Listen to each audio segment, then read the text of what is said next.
일두야, 나 간다. 상덕아, 이번 버스는 출발한대? 자식, 잘 가라. 나중에 자대 가면 편지해라. 임마, 네가 어느 부대 들어갈 줄 알고 편지를 하냐? 아, 그런가? 12사단인 건 아는데. 사단에 부대가 수십 개인데 모르냐? 아직 부대가 정해지지 않았으니까 나중에 휴가 나가면 전화해. 우리 집 전화번호다. 그래, 우리 100일 휴가 때 보자. 바로 옆자리에서 함께 훈련을 받았던 전우와 인사를 하고 다른 전우들과도 손을 흔들며 자대로 데려다줄 버스를 탔습니다. 아주 오랜 시간을 버스 안에 있었고 해가 질 무렵이 되어서야 도착했답니다. 나 혼자네. 동기들은 다 먼저 내리고 마지막이라니. 동기 하나 없이 혼자 와서 잘할 수 있을지 모르겠다. 박일두, 혼자 뭐라 중얼거려. 다 왔으니까 내려라. 훈련소에서 했던 만큼 성실하게 움직이면 자대에서 미움받지는 않을 거야. 잘 가라. 중성. 예, 알겠습니다. 동서남북이 산으로 둘러싸여 있었고 부대 건물은 시커먼 게 아주 무섭게 생겼더라고요. 들어가기 싫었는지 제 발걸음이 매우 느렸답니다. 저를 인솔하는 간부가 답답해하며 빨리 오라고 화를 내더군요. 요즘 훈련소에서는 개판으로 가르치나? 빨리빨리 안 따라와? 아닙니다. 빨리 움직이겠습니다. 건물 안으로 들어갔더니 고참들이 일과를 마치고 탁구를 치거나 헬스를 하고 있더군요. 곧 제가 지낼 내무실로 안내받고 자리에 앉았습니다. 여러 고참들이 동물원 원숭이를 보듯이 저를 빤히 보더군요. 야, 신병 왔구만. 어이, 신병. 이병, 정일두. 여자친구 있나? 없습니다. 엎드려.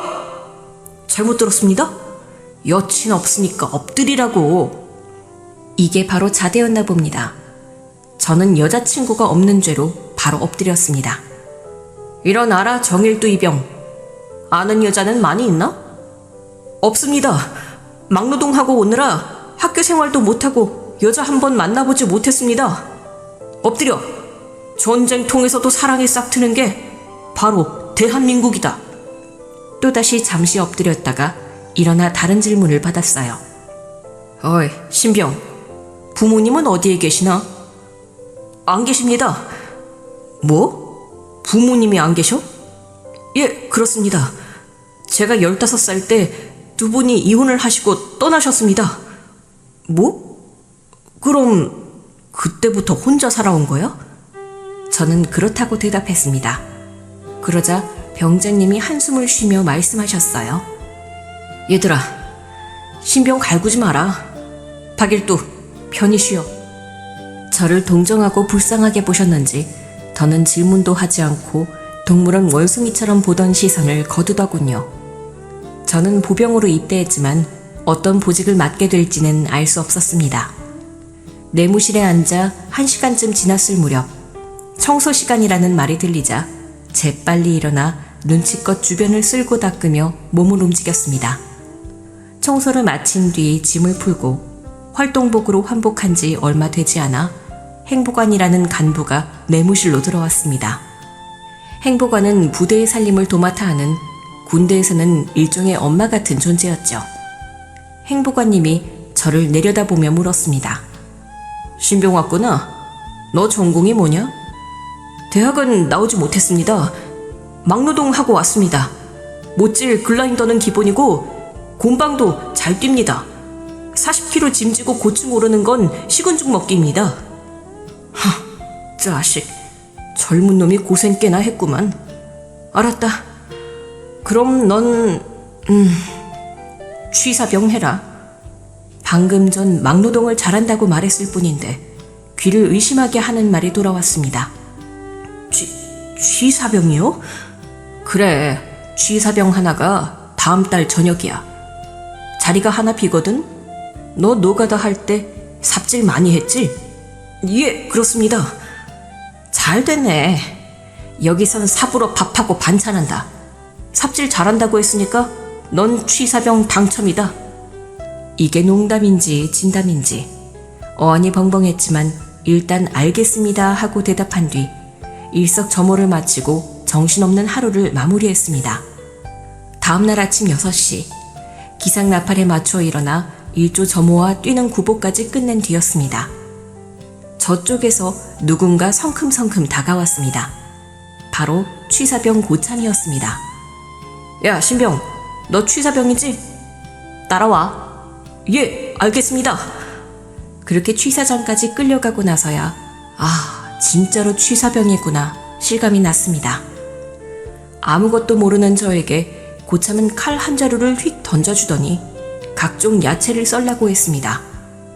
당황스러웠지만 어설프게나마 시키는 대로 칼질을 시작했습니다. 그런데 의외였습니다. 칭찬이 날아왔거든요.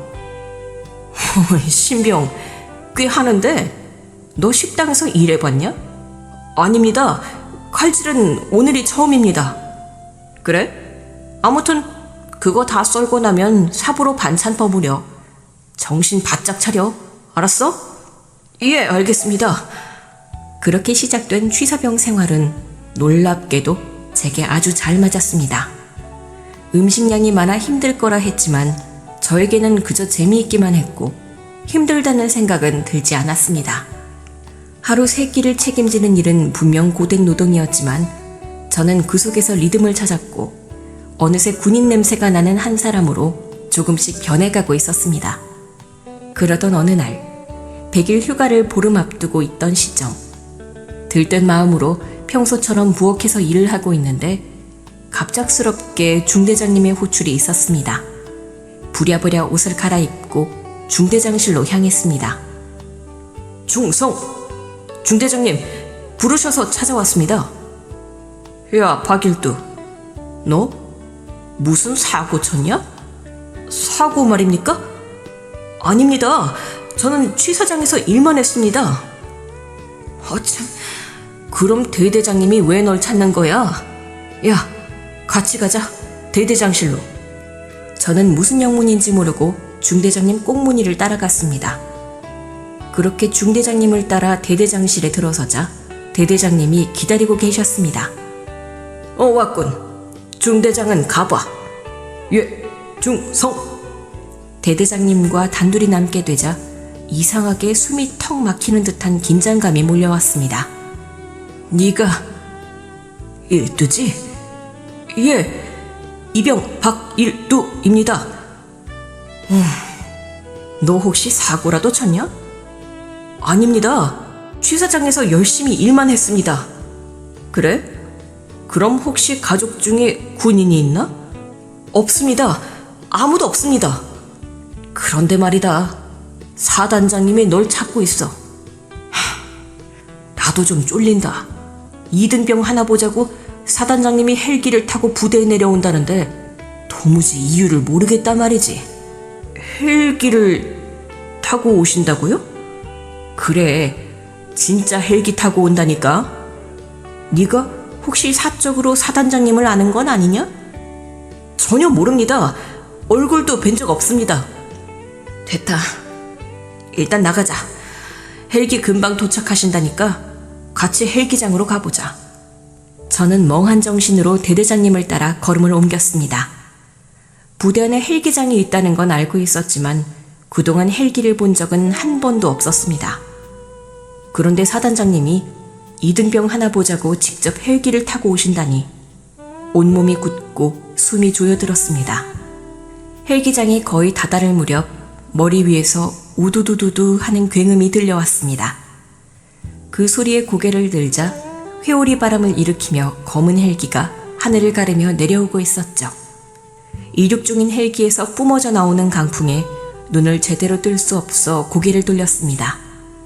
프로펠러가 멈추기까지 마치 숨도 멈춘 채 그 자리에 서 있었습니다. 사단장님이 헬기에서 내리자 대대장님과 저는 곧바로 큰 소리로 경례를 올렸습니다. 자네가 일두야. 예, 이병 박일두입니다. 그래, 좋아. 대대장은 이만 가보게. 일두는 나랑 같이 면회장으로 가자고. 면회 말씀이십니까? 저는 면회 올 사람이 없습니다. 어허, 그럼 지금 사단장이 거짓말하고 있다는 건가? 아닙니다. 말실수였습니다. 죄송합니다. 죄송하다고 군 생활이 끝나나? 당장 따라와. 예, 알겠습니다. 정말 그날은 벼락을 맞은 것처럼 예상치 못한 일들의 연속이었습니다. 중대장님 호출에 놀라 대대장님을 만나고 그 대대장님이 또 사단장님께 데려가고 급기야 헬기장까지 가서 진짜 사단장님과 면담을 하고 이젠 면회장까지 함께 걷고 있다니 이게 도무지 현실인지 꿈인지 정신이 아득했습니다. 그리고 이윽고 도착한 면회장. 그곳에서 저는 그만 너무 놀라서 입을 벌리고 말았습니다. 도무지 이 상황이 믿기지 않았습니다. 박일두 이병, 오늘 면회 오신 분은 자네와 나 둘 다 잘 아는 분일세. 인사드려. 예, 알겠습니다. 그 순간 제 눈앞에 나란히 서 있는 사람들의 얼굴을 보자 가슴 밑바닥에서부터 굳게 잠겨있던 기억들이 한꺼번에 밀려올랐습니다. 그들이 왜 여기까지 왔는지, 어떻게 사단장님과 연결이 된 것인지, 그리고 내가 왜 이토록 놀랄 수밖에 없었는지 이제 그 이야기를 들려드리겠습니다. 그 면회가 저를 어떻게 바꾸었고 왜 제가 몇 년치 인생을 그 자리에서 되감듯 떠올렸는지를 알려드리고 나서 면회장으로 돌아오겠습니다. 제가 중학교 2학년이었을 때 부모님은 결국 이혼하셨습니다. 사실 두 분은 하루가 멀다 하고 다투셨고 집안엔 늘 고성이 오갔기 때문에 막상 이혼한다고 했을 때 저는 이상하리만치 안도감을 느꼈습니다. 이제 더는 싸우지 않겠구나, 조용해지겠구나 하는 생각이 들었거든요. 그런데 이혼이란 게 단지 부부 사이의 해체만을 의미하는 건 아니었습니다. 부모님은 각자의 길을 가겠다고 말 그대로 저를 홀로 두고 집을 나가버리셨어요. 저는 그 좁은 월세방에 덩그러니 남겨졌습니다. 얼마 지나지 않아 엄마는 조용히 재혼을 하셨고 새로운 가족과 함께 사는 길을 택하셨습니다. 아버지는 돈을 벌러 나간다며 떠났지만 그 후로는 연락도 없고 그림자조차 보이지 않았습니다. 당시 저는 학교에 다니는 중학생이었지만 당장 오늘 저녁을 걱정해야 할 처지였기 때문에 깊은 생각에 빠질 틈도 없이 생계에 내몰렸습니다. 그래서 가장 먼저 한 일은 그 월세방을 정리하고 보증금을 받아 나오는 일이었죠. 그리고 그 돈으로 동네에서 제일 저렴한 고시원을 구했습니다. 혼자 살기엔 불편하고 갑갑했지만 어쨌든 대충 1년은 버틸 수 있는 금액이었습니다. 계속해서 학교를 다니려면 생활비가 필요했기에 곧바로 아르바이트를 시작했습니다. 당시엔 지금처럼 셀프 주유소가 많지 않았기 때문에 주유소에선 항상 사람 손이 필요했죠. 접근도 쉬웠고 고용도 빠른 편이라 그 일을 택했습니다. 아침 8시부터 오후 3시 반까지는 학교에 있었고 오후 4시부터 밤 11시까지는 주유소에서 기름을 넣는 일을 했습니다. 당시 시급이 1,100원이었던 걸로 기억해요. 평일에는 매일 7시간씩, 주말엔 하루 12시간씩 꼬박꼬박 일했습니다. 그렇게 벌어들인 돈은 통장 대신 철제 저금통에 차곡차곡 모아두었고 꼭 필요한 순간에만 조금씩 꺼내 썼습니다. 그렇게 1년 넘게 모은 돈이 어느새 500만 원에 가까워졌고 저는 중3 말쯤 고등학교에 입학할 준비를 하며 학비 걱정, 교복 걱정 없이 새 출발을 할 수 있을 거라 생각했죠. 그런데 겨울방학이 끝나갈 무렵 고시원 앞에 낯익은 한 사람이 나타났습니다. 그 얼굴을 보는 순간 심장이 철렁 내려앉았어요. 일두야, 오랜만이다. 아버지, 그동안 어디서 뭐 하셨어요? 애비가 어린 아들을 키우지 못하고 이런 고시원에 살게 해서 염치가 없다. 아빠, 곧 원양어선 탄다. 돈 벌러 간다. 네? 그럼 오늘 찾아온 이유가 인사하려고 오신 거예요? 그렇기도 하고 돈도 좀 빌리려고. 애비가 원양어선을 타려면 돈이 좀 필요하거든. 돈 없어요. 아버지 빌려줄 돈 없습니다. 그냥 가세요. 자식, 그럴 줄 알고 내가 네 방에서 돈 가지고 나왔다. 그런데 이렇게 딱 걸리고 말았네. 뭐라고요?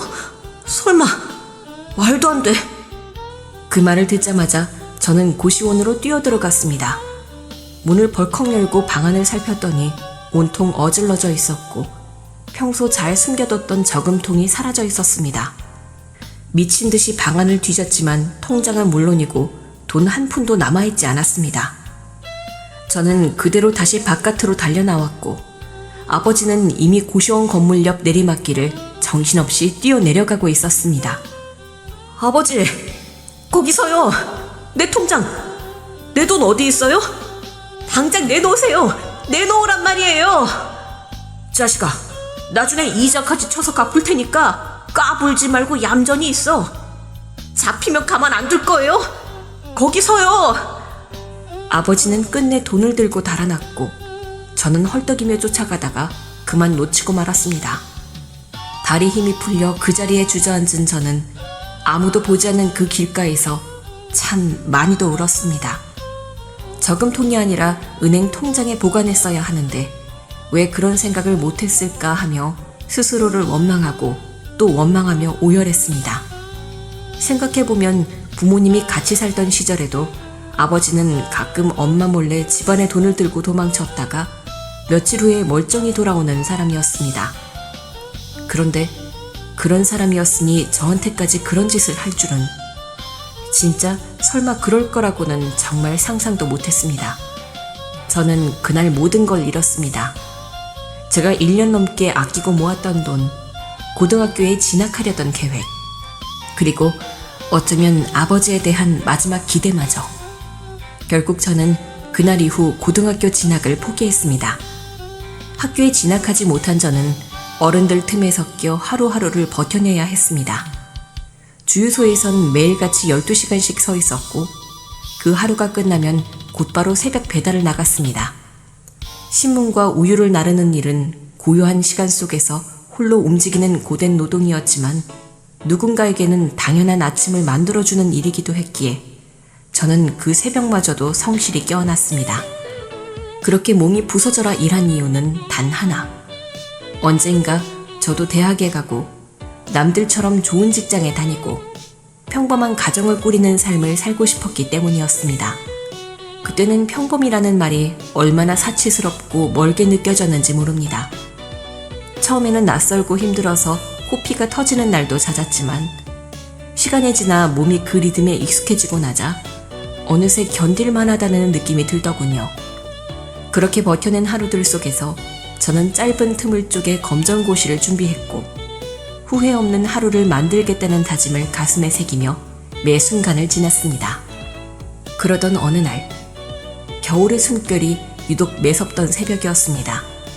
손끝이 얼어붙을 듯 차가웠고 입김조차 허공에서 금세 얼어붙을 것 같던 그 시간에 저는 신문과 우유를 차곡차곡 배달하며 조용히 골목을 걷고 있었습니다. 그런데 한 빌라 1층에서 문이 열리며 누군가 불쑥 모습을 드러냈습니다. 이런 순간엔 보통 안녕하세요 한마디로 지나치는 게 전부인데 그날은 달랐습니다. 그 집 주인이 뜻밖의 말을 내뱉었거든요. 일두야, 너 일두 맞지? 누구더라? 우리 같은 중학교 나왔잖아. 나 김희재. 미안, 누군지 기억이 안 나네. 그럴 수도 있지. 우리 같은 반이 된 적은 없어서. 나는 널 알고 있었는데 넌 날 몰랐을 수도 있겠다. 아무튼 반갑다 친구야. 친구? 그래. 반가워. 그럼 이만 가볼게. 저기 일두야, 지금 배달일 하는 거지? 내가 좀 도와줄까? 나 운동도 할 겸 해서. 저는 얼굴조차 떠오르지 않는 그 친구가 선뜻 제 일을 돕겠다고 나서는 모습에 잠시 당황했습니다. 평소처럼 정중하게 사양하고 돌아서려는 순간 김희재라는 친구가 운동화를 꿰차더니 제 뒤를 따라 나섰습니다. 일두야, 새벽 공기 같이 쐬자. 나도 가끔 이 시간에 나와서 혼자 뛰곤 해. 난 운동이 아니라 돈을 버는 중이야. 희재야, 고맙긴 한데 지금 네가 이러는 건 솔직히 방해가 돼. 혼자 뛰고 들어가. 결국 저는 그 진심 어린 호의를 거절하고 다시금 고요한 골목길로 발걸음을 옮겼습니다. 이틀이 지난 새벽, 평소처럼 우유를 받으러 영업소에 도착했는데 뜻밖에도 그곳에 희재가 서 있었습니다. 일두야! 너 왜 여기에 있어? 나도 오늘부터 우유 배달하기로 했어. 신문 배달은 자리가 없더라. 아무튼 나도 너처럼 일 시작하게 됐지. 구역은 다르지만 그래도 매일 새벽마다 보게 되겠네? 그래. 그럼 수고해. 아직은 그 친구에게 마음을 열 수 없어서 나는 의례적인 인사만 건넨 채 우유를 받아 조용히 나왔습니다. 여느 때처럼 빌라 구석구석을 돌며 우유를 놓고 신문을 끼워 넣고 지친 몸을 이끌고 고시원으로 돌아가려던 그때 다른 구역에서 배달을 마치고 돌아오는 희재와 마주쳤습니다. 또다시 어색하게 눈이 마주쳤고 자연스럽게 대화가 이어졌습니다. 일두야, 이거 먹어. 빵 2개 사왔어. 나 배 안 고픈데? 일두, 넌 중학교 때도 친구들한테 까칠했더니 여전하구나? 넌 나를 어떻게 알아? 난 너를 아예 몰랐다고. 이젠 알잖아. 이름도 어디 사는지도. 친구야, 빵이나 먹고 들어가. 자. 희재가 건네는 빵을 처음엔 무시하고 지나치려다가 그건 아무래도 예의가 아닌 것 같아서 받아들였습니다. 그리고 고시원 앞 길터, 좁은 인도 위에 나란히 앉아 둘 다 입을 크게 벌려 빵을 우걱우걱 씹으며 대화를 이어갔습니다. 일두야, 너 학교 안 다니고 이렇게 일만 하는 거 안 힘드냐? 할만해. 나 고등학교 안 간 건 이미 소문이 나서 아는 거겠지? 선생님들이 네 걱정 많이 하더라. 혼자 이 고시원에서 사는 건 어떠니? 뭐 그것도 할만해. 사람은 적응의 동물이라잖아. 혼자 지내기엔 딱 좋은 공간이야. 그런데 희재, 너는 왜 우유 배달을 시작한 거야? 너희 집 그래도 평범한 수준은 되잖아. 그렇지. 우리 집은 아빠랑 둘이 살거든. 근데 아빠는 주말에만 집에 오셔. 평일엔 나 혼자야. 용돈은 받지만 나도 너처럼 내 힘으로 돈을 벌어보고 싶었어. 체험해보고 싶다? 뭐 그런 거냐? 나처럼 사는 게 어떤지 궁금했냐? 제가 다소 날카롭게 말하자 희재는 당황한 듯 두 손을 휘저으며 황급히 대답했습니다. 아니, 그런 의미는 절대 아니야. 단지 나도 내 힘으로 뭔가를 해보고 싶었던 거야. 너를 보니까 존경스럽기도 했고 멋져 보였어. 내가 멋있어 보인다고? 불쌍해 보이는 게 아니라? 절대 아니야. 솔직히 말해서 나 중학교 때부터 널 멋있다고 생각했어. 키도 크고 힘도 있어 보이고 성격도 나쁘지 않았잖아. 약한 애들 괴롭히는 일진이랑 싸운 적도 있었고 너 카리스마 있었고 지금도 있어. 뭐야, 오늘 칭찬의 날이냐? 그만해라, 오글거리니까. 빵도 다 먹었고 나 이제 간다. 내일 새벽에 우유 영업소에서 보자. 오늘 하루도 파이팅 해라. 그렇게 친구는 인사를 남기고 돌아섰습니다. 희재는 학교에 갈 것이었고 저는 잠시 눈을 붙인 뒤 오전 11시쯤 주유소로 출근해야 했습니다.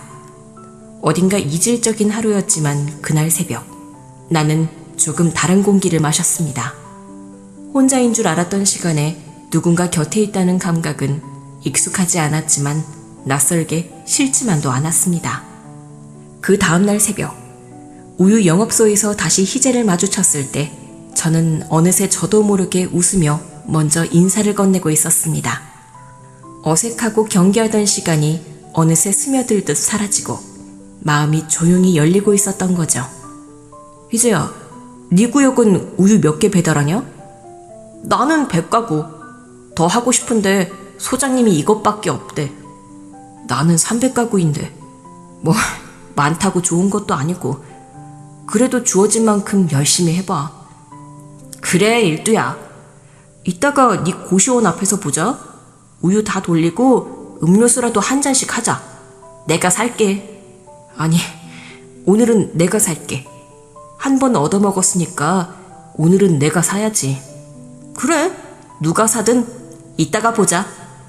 그날부터 저는 희재에게 마음을 조금씩 열기 시작했습니다. 매일 새벽마다 둘은 같은 시각에 출발해 각자의 구역으로 흩어졌다가 다시 고시원 앞에서 마주쳤습니다. 돌처럼 단단했던 제 마음도 새벽 공기와 희재의 꾸준한 진심에 조금씩 깎여나가듯 부드러워졌습니다. 배달을 마치고 나면 고시원 앞 좁은 길턱에 나란히 앉아 이런저런 이야기를 나누며 따뜻한 음료나 빵을 나눠 먹었습니다. 그 짧고 조용한 새벽의 동행이 저에게는 하루를 시작하는 가장 따뜻한 의식이 되었죠. 희재는 그 후로도 1년 정도 우유 배달을 계속했습니다. 그러다 고등학교 3학년이 되던 해 본격적으로 입시에 집중해야 할 시기가 되자 일을 그만두었습니다. 저 역시 시간이 흐르며 배달과 주유소 일을 정리하게 되었어요. 18이 되면서부터는 사회에서 일할 수 있는 영역이 훨씬 넓어졌기 때문에 좀 더 많은 돈을 벌기 위해 선택한 일이 막노동이었습니다. 특별한 기술도 없고 자격증도 없는 제게 주어진 건 오직 하나, 건강한 체력과 강한 팔뚝뿐이었죠. 그래서 저는 망설임 없이 공사판을 돌며 매일같이 땀과 먼지 속에서 하루를 쏟아부었습니다. 그 무렵에도 친구 희재는 종종 고시원 앞에 들렀습니다. 친구 하나 없이 조용히 지내던 제게 그렇게 찾아와주는 사람이 있다는 것만으로도 큰 위로가 되었죠. 일두야, 너 팔뚝이 더 두꺼워졌다? 뭐, 일하다 보니까. 넌 요즘 공부는 어때? 이제 곧 수험생인데 어느 대학 갈지 목표는 세웠냐? 서울대. 이왕 하는 거 제일 좋은 데로 가야지. 이야, 내 친구가 서울대 가면 진짜 자랑스럽겠다. 그래, 열심히 해서 꼭 서울대 가라. 그래, 너무 높은 꿈이지만 노력해볼게. 야, 나 밥이나 사줘라. 온 김에 밥이나 얻어먹고 가자. 이 자식은 고시원만 오면 밥 사달라네. 네가 사 임마. 난 용돈으로 문제집 사느라 돈 없어. 부자인 네가 좀 사줘라. 희재가 그렇게 웃으며 농담을 던져도 이상하게 전혀 기분이 나쁘지 않았습니다. 그 아이는 저를 불쌍하게 여기는 눈으로 보지 않았고 언제나 사람 대 사람으로 친구 대 친구로 바라봐 주었으니까요. 그 존중 어린 시선 하나에 제 오랜 고독은 조금씩 스르르 녹아내렸고 저는 조금 더 따뜻한 인간이 되어가고 있었는지도 모릅니다. 저는 막노동 현장에서 주어진 일을 악착같이 해냈습니다. 매일 아침 이른 새벽 어둠이 채 가시기도 전에 일어나 현장으로 나갔고 흙먼지 가득한 바닥에서 몸을 굽혔다 폈다 하며 하루 종일 땀을 쏟았습니다. 남들은 피하고 싶은 일이라 했지만 제겐 그것이 하루를 살게 하는 원동력이었고 제 존재를 입증하는 정직한 노동이었습니다. 시간이 지날수록 손엔 굳은 살이 박였고 삽질의 각도도 콘크리트 타설 타이밍도 정확히 꿰뚫을 만큼 일에 능숙해졌습니다. 점점 일당이 오르자 일하는 맛이 달라졌고 돈은 쓸 새도 없이 통장에 착착 쌓였습니다. 저축이란 게 쓰지 않고 넣기만 하면 진짜로 쌓이긴 하더군요.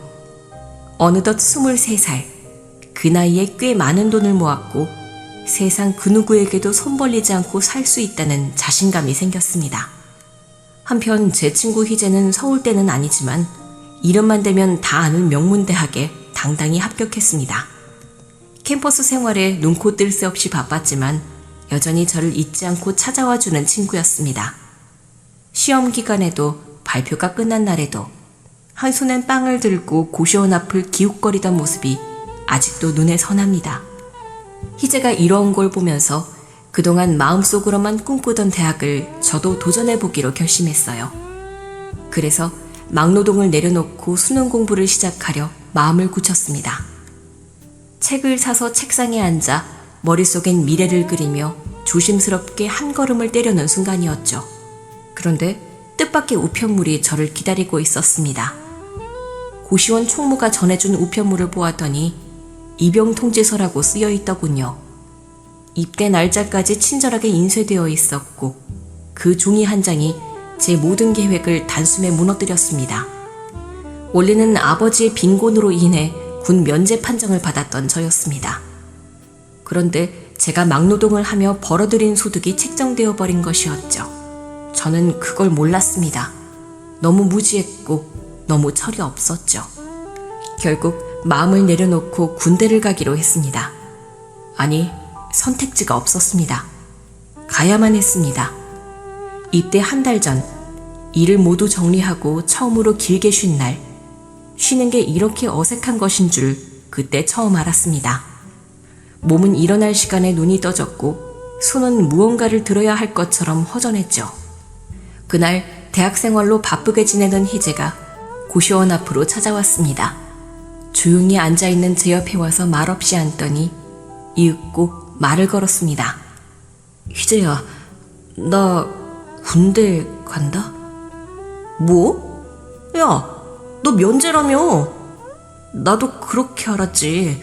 생활 빈곤 때문에 면제일 줄 알았는데 내가 돈을 벌었잖아. 그게 문제였어. 결국 입영통지서가 날아왔더라. 와, 진짜냐?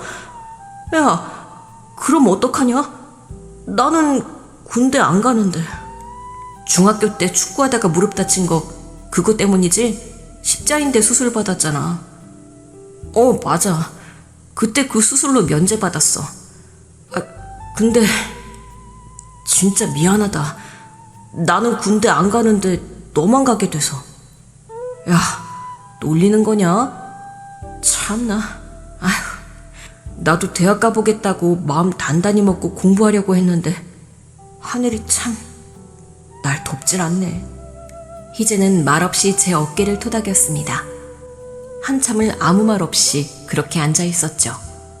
한 3주 동안은 군대 갈 생각에 운동만 열심히 했어요. 벌어놓은 돈도 있으니 군대 생활만 잘 버티고 돌아오면 제 인생은 아스팔트 위를 달리는 자동차가 될 거라 생각했습니다. 입대까지 일주일을 남긴 어느 날, 문득 친구 희재의 얼굴이 보고 싶어 연락을 했습니다. 하지만 휴대폰은 묵묵부답이었고 문자에도 응답이 없었습니다. 무슨 일이 있나 싶어 가만히 앉아만 있을 수 없던 저는 예전 희재가 그랬듯 무작정 희재 집 앞으로 찾아갔습니다. 어릴 적 친구를 기다리던 마음처럼 아무 말 없이 골목길에 서서 기다렸습니다. 그리고 오후 3시 무렵 어깨를 축 늘어뜨린 채 천천히 걸어오는 희재의 모습을 발견했습니다. 희재야, 친구야, 어깨가 왜 이렇게 처졌냐? 무슨 일 있어?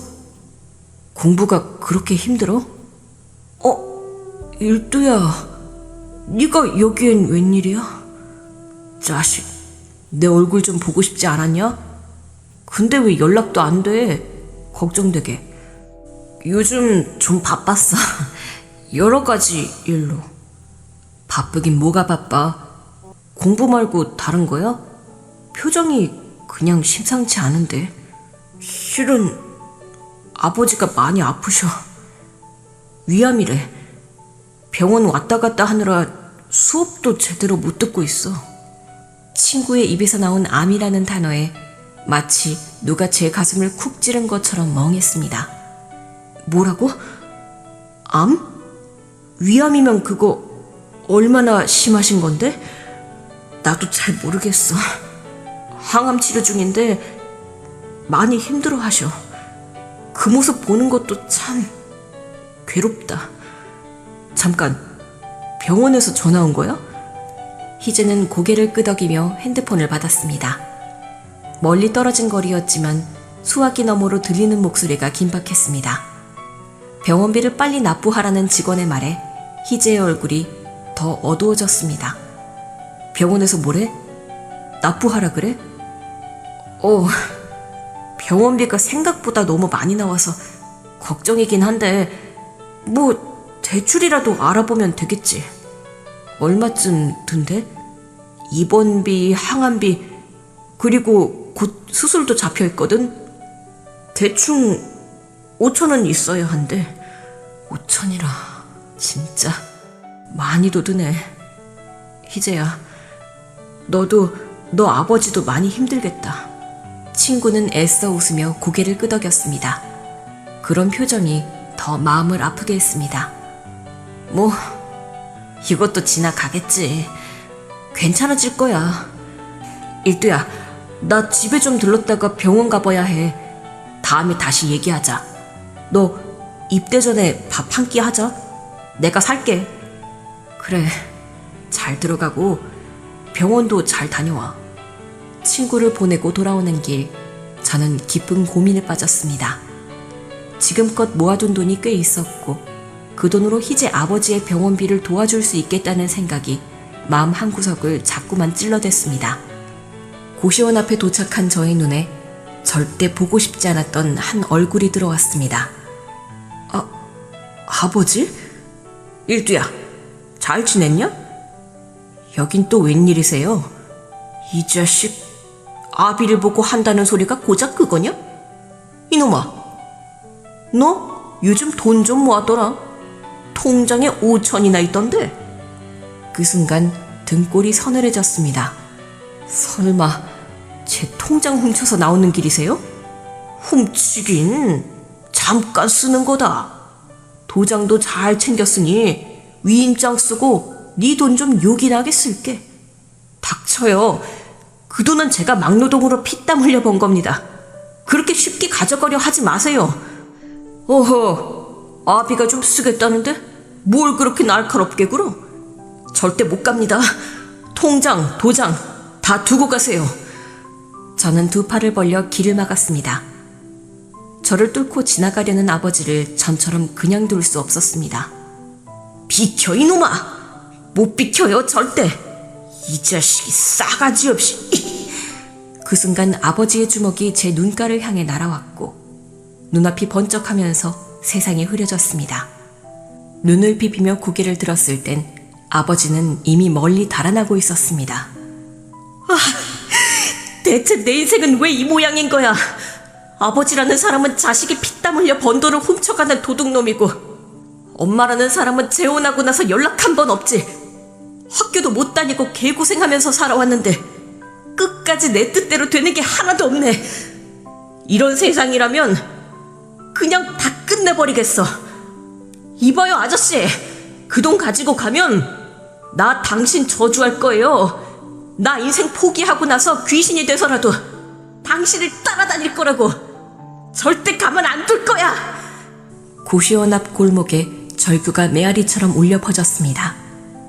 저는 고래고래 소리를 지르다 끝내 주저앉아 엉엉 울었습니다. 그 소리에 아버지가 돌아왔습니다. 뭐야, 또 때리려고? 그래, 해봐. 이 자식이 많이 컸네. 밥은 먹었냐? 그 말과 함께 아버지는 통장과 도장을 조용히 내밀었습니다. 지금 뭐 하자는 겁니까? 애비를 저주하고 죽겠다는 자식 앞에서 그 돈 가지고 도망치고 싶겠냐? 자, 받아. 저는 말없이 통장을 낚아챘습니다.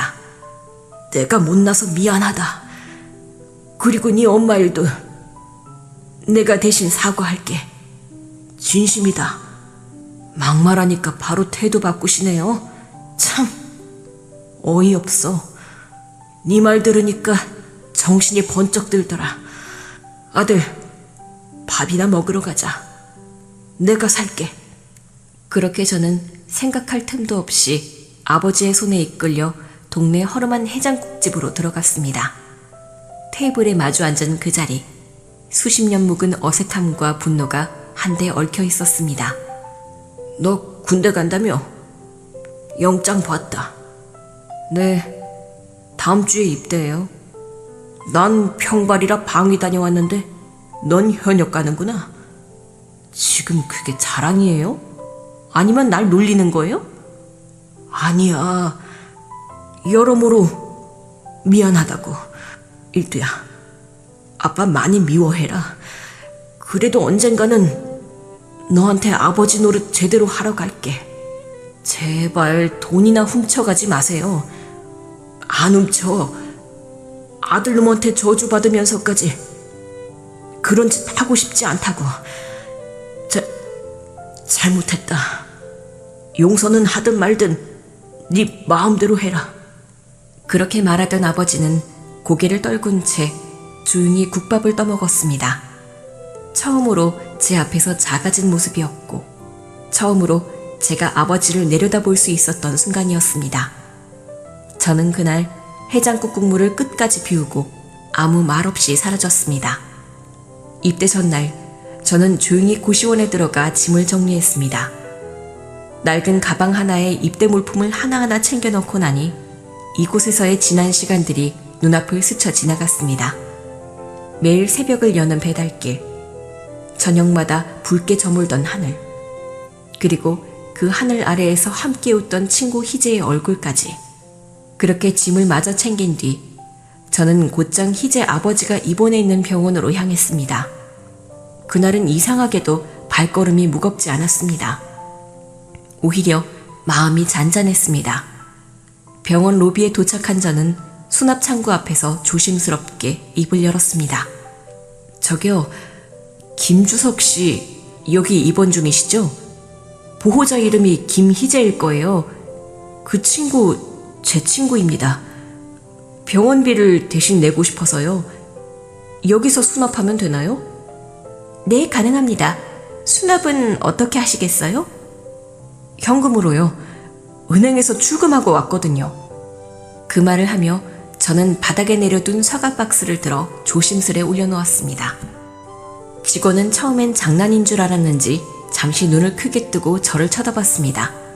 박스를 열자 꽉 채워진 현금이 모습을 드러냈고 직원의 얼굴이 단번에 굳어졌습니다.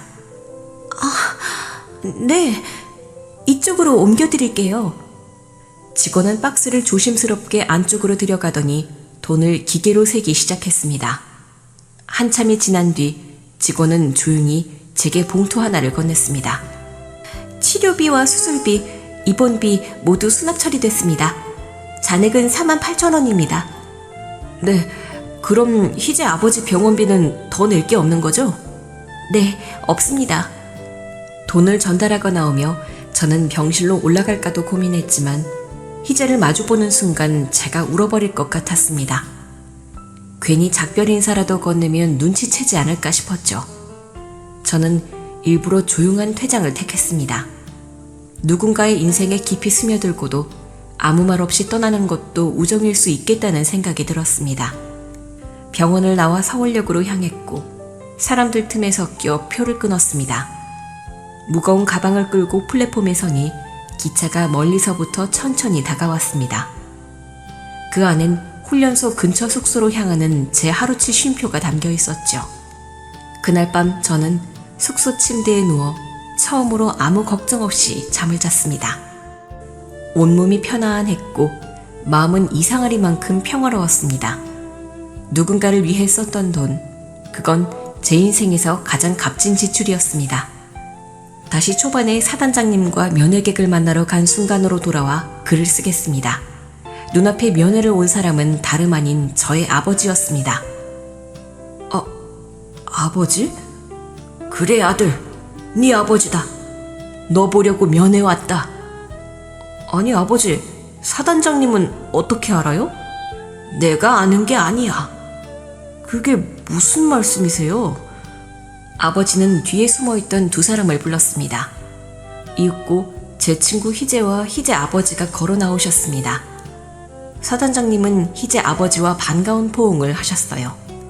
친구, 오랜만이야. 병은 다 나은 거지? 누구 덕분에 수술비 걱정 안 하고 치료받을 수 있었지. 자네한테 돈 빌리려고 했는데 미리 지불을 했단 말이지.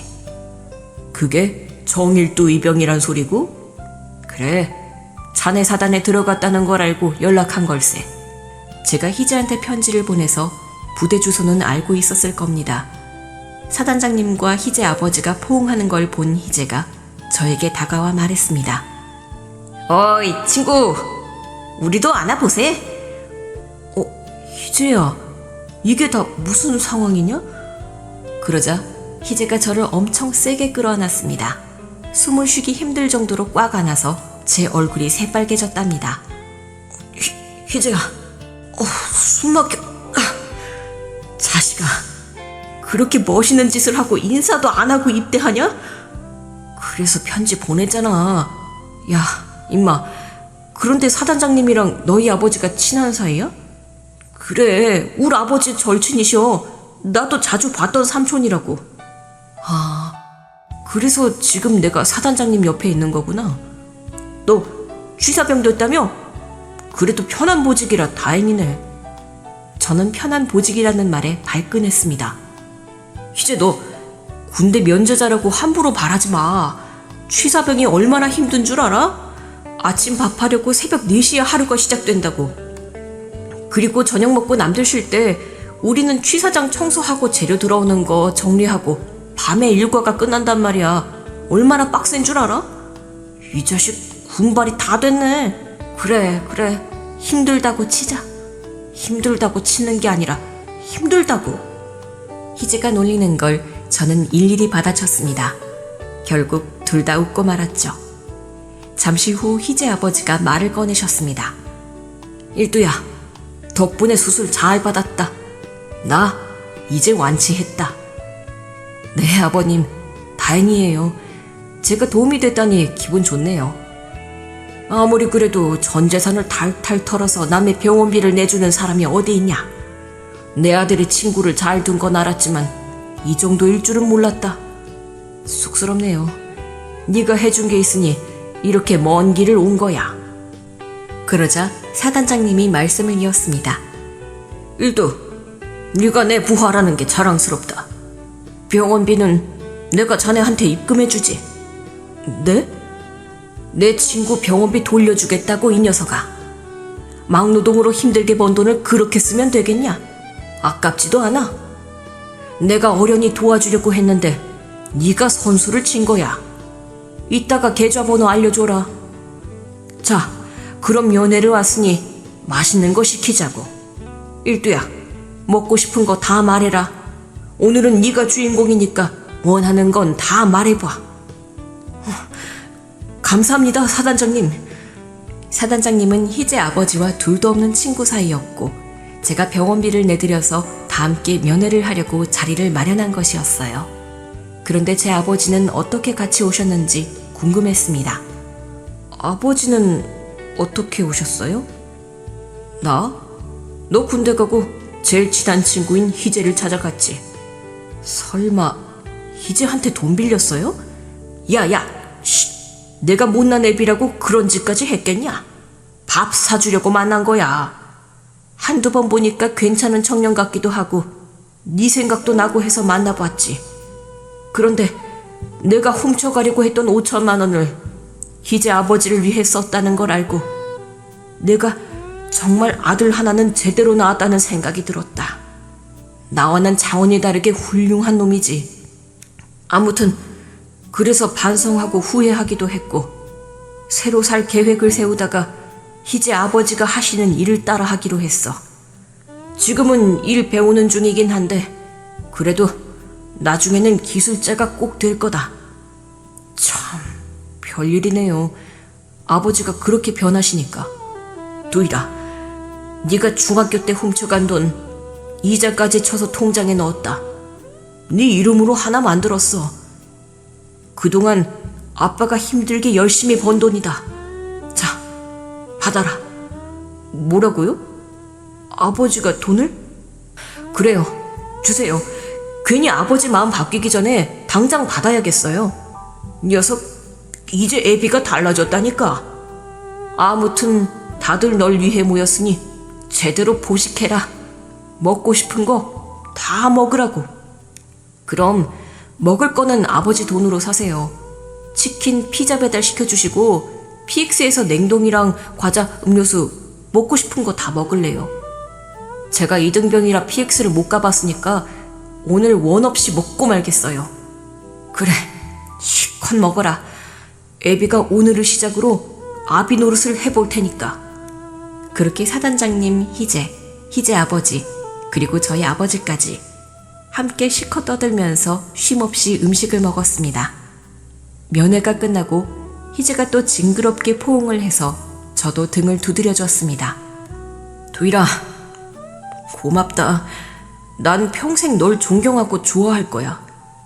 징그럽게 왜 그러냐? 야, 나 전역하면 여자나 소개해줘라.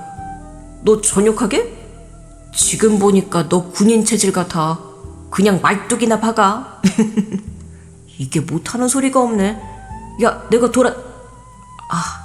사단장님이 계시지? 저와 희재는 농담 섞인 대화를 주고받고 포옹을 풀었습니다. 그리고 인사를 하고 부대로 돌아갔습니다. 사단장님이 그날 바로 제 통장에 5천만 원을 입금해 주셨더라고요. 아버지가 주신 3천만 원 통장까지 있으니 배가 불러 터질 것 같았네요. 100일 휴가를 나가 희재와 희재 아버지도 뵙고 제 아버지도 만났습니다. 모두 저를 환영해 주었고 시간을 내서 저에게 아낌없이 맛있는 것도 사주고 잘 놀았어요. 그리고 몇 달 뒤 일병이 되었는데 군 생활을 하면서 부사관을 고민하게 되었습니다. 희재가 장난삼아 말뚝박으라는 말이 저에게 심각한 고민이 되어버린 거죠. 군 생활이 저에게 아주 잘 맞는다 생각했고 미래를 위해 여기에 남는 것이 아주 좋을 거라고 판단했어요. 오랜 고민 끝에 부사관 지원을 해서 합격하고 훈련을 받고 하사로 근무하게 되었습니다. 제가 잘하는 취사장 관리를 하다가 중사가 되었을 때 보급관이 되어 취사와 보급품을 관리하는 직책을 맡게 되었어요. 그리고 세월은 쭉 흘러 제 나이가 42이 되었답니다. 군인 아파트에서 아내와 딸과 셋이 살고 있는데 한 달에 한 번씩 희재 가족들을 만나러 갔어요. 야, 희재야, 네 아들 올해 17이지? 그래, 우리가 같이 우유 배달하던 그 나이 때야. 내 아들 갈수록 멋있어지지 않냐? 네 딸이랑 나중에 결혼시키면 딱이겠지? 이 자식이 뭐라는 거야? 내 딸은 절대 시집 안 보내. 내가 평생 데리고 살 거야. 어이씨구, 여전히 딸 바보인가 보네. 야, 임마, 내 딸이 너랑 평생 살고 싶겠냐? 나중에 우리 아들이랑 결혼시켜서 사돈 맺으면 서로 좋을 거 아니야. 이제 이놈은 맨날 농담으로 날 놀리기만 하네. 네가 군대 말뚝 박으라고 놀리는 바람에 내가 지금 군인으로 사는 거 아니야. 내 발에 씨가 된다는 거냐? 그럼 내 아들이랑 네 딸 결혼시키자. 딱 10년 뒤에 말이야. 자식, 내 딸 예쁜 건 알아가지고. 야, 임마, 아버지는 안녕하시냐? 는 말을 돌려 희재 아버지 안부를 물었습니다. 여전히 일 다니셔. 그만두라고 해도 소용이 없다. 너희 아버님도 계속 일하고 계시던데? 나도 알아. 가끔 찾아뵙고 있으니까. 얼마 전에는 나더러 새장가 가고 싶다고 웬 여자를 데리고 오셨더라? 그럼 결혼시켜드려. 쭉 혼자 사셨는데 황혼 재혼하면 좋지? 그래, 그래서 하고 싶은 대로 하라고 말했다. 다음에 우리 아버지 결혼식 하면 꼭 와라. 당연히 가야지. 야야, 일두야, 소맥 잘 말았다. 한잔하자. 이렇게 희재와 저는 여전히 변함없는 우정 속에서 잘 지내고 있답니다. 어릴 적 학교에 다니지 못할 사정으로 세상과 단절된 채 일만 하던 저에게 먼저 손을 내밀고 말을 걸어준 사람, 제 존재에 따뜻한 시선을 보내준 유일한 친구가 바로 희재였습니다. 그리고 제가 병원비를 내고 조용히 군에 입대한 뒤 뜻밖의 사단장님 앞에 불려가게 된 사연. 아무도 모르게 흘린 땀이 그렇게 큰 인연으로 되돌아올 줄은 저조차 상상도 못했지요. 더불어 제 인생의 가장 큰 상처였던 아버지라는 존재가 그날 제 눈물과 분노 앞에서 처음으로 사람다운 얼굴을 드러냈던 이야기까지, 저는 그 모든 순간들을 모아 오늘 이 자리에서 아낌없이 털어놓았습니다. 제 사연은 여기에서 마침표를 찍으려 합니다. 힘들고 기나긴 날들을 지나오며 깨달았습니다. 세상은 가끔 무너져 내리는 듯 보여도 그 아래에는 늘 누군가의 손, 작지만 단단한 마음이 받쳐주고 있다는 걸요. 앞으로도 저는 더 열심히, 그리고 더 재밌게 살아가 보겠습니다.